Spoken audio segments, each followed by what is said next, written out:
Kurdistan's largest refinery, mask an important truth about this semi-autonomous region's oil economy. It's in the midst of a deep and complex crisis. Oil companies obviously take a risk when they invest in Iraqi Kurdistan. The front line with the Islamic State is just 25 kilometers from where I'm standing. But this is the most stable part of Iraq, and the rewards can be very high. Extracting oil from here as well is relatively cheap. Iraqi Kurdistan sits on 45 billion barrels of oil, almost twice the amount that remains in the North Sea. But the collapse of an oil for cash deal with Baghdad is hampering production. We're inside the control room, and the engineers here are monitoring the levels of the tanks at this refinery. They refine fuels including diesel and jet fuel, and they've got the crude oil there as well. They're just keeping an eye on the levels. And if only the politics in this region were as easy to control.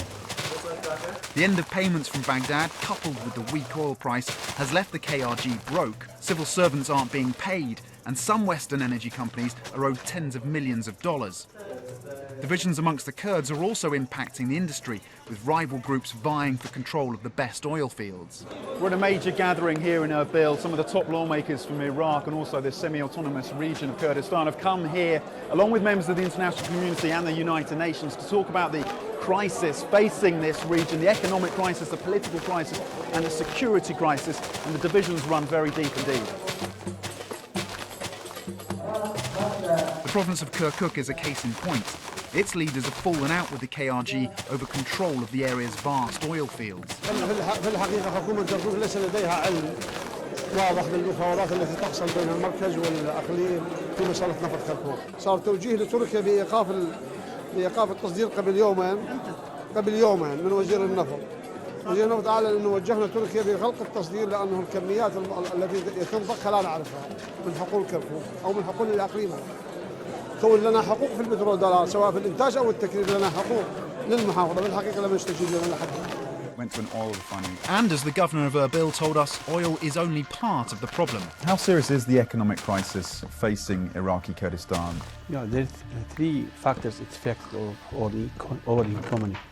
The first thing, the fighting against the ISIS. Also the crisis of the price of the oil and the crisis with the Baghdad, which had effect on the everywhere because they cut our budget. There is no payment for the salaries.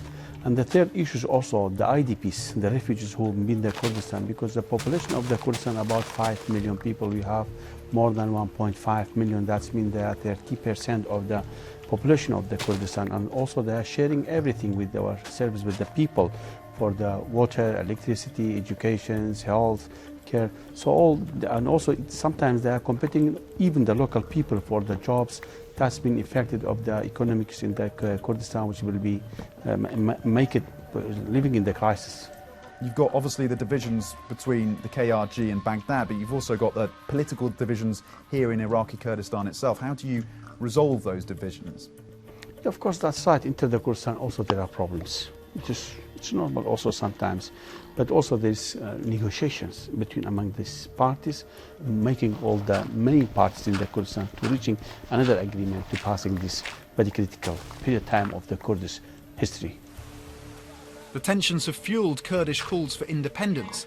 Erbil's governor says separation remains a goal for many here. Of course, every single Kurd also about their thinking, and this is our right how to think about the independence.